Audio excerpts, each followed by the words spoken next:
আসসালামু আলাইকুম। সবাই কেমন আছেন? আশা করি যে যেখানে আছেন সবাই খুব ভালো আছেন। আলহামদুলিল্লাহ আমরাও ভালো আছি। এই যে ফেসবুকে একটা মানুষের সাথে আপনার আলাপ নেই, পরিচয় নেই, কিন্তু হুট করেই তার সম্পর্কে আপনি একটা জাজমেন্ট করে ফেলেন। তার সম্পর্কে একটা বাজে কমেন্টস করে ফেলেন। তার সম্পর্কে কিন্তু আপনি কিছুই জানেন না। ওই যে আপনার সামনে যেরকম উপস্থাপন করতেছে সে সম্পর্কে আপনি একটা ঠুস করে একটা কমেন্টস করে ফেললেন, জাজ করে ফেললেন। এগুলো কিন্তু ঠিক না। আপনি প্রত্যেকটা অ্যাঙ্গেল থেকে তো একটা মানুষকে দেখতে পারবেন না।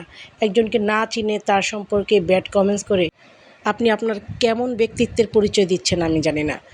অনেক মানুষকেই দেখতেছি যে একটা যদি নেগেটিভ কোনো পোস্ট পায় সেটাতে অঝোর গালাগালি করে, অঝোর ব্যাড কমেন্টস করে। কি দরকার ভাই? আপনাদের কারো সম্পর্কে না জেনে ব্যাড কমেন্টস করার দরকারটা কি? একজনে যদি একজনকে চোর বলল, আপনি তাকে চোর বলে গালি দিলেন। সত্যিকার অর্থে সে চোর কি না সেটা কিন্তু যাচাই করলেন না। শুধু একজনকে একটা ব্যাড কমেন্টস দিয়ে দিলেন। তো এই সব নেগেটিভিটি আমাদের মন থেকে সবারই দূর করতে হবে। কারো সম্পর্কে কিছু বলার আগে অবশ্যই তার সম্পর্কে ভালোভাবে জেনে নিতে হবে। একজনে বললেই যে হুট করে আপনিও বলবেন এমনটা কিন্তু না। এইসব মন মানসিকতা নিজের থেকেই আগে পরিবর্তন করতে হবে।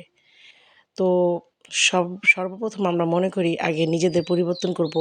তো আমরা নিজেরা যদি একজন করে নিজেদেরকে পরিবর্তন করি এইসব জিনিস কিন্তু আসলে চলে যাবে।